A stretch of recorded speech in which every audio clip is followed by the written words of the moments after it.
What's the name of this movie called? Nerf gun. How slow is the slow-mo?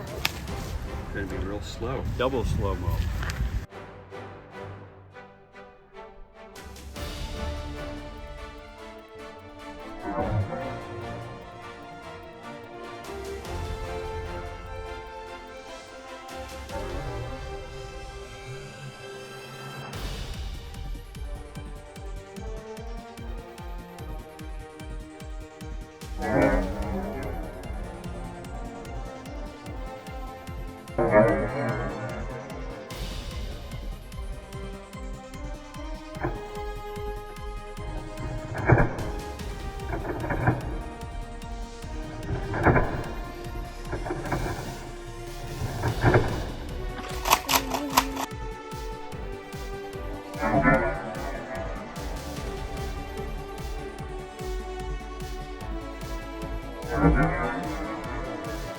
Yes!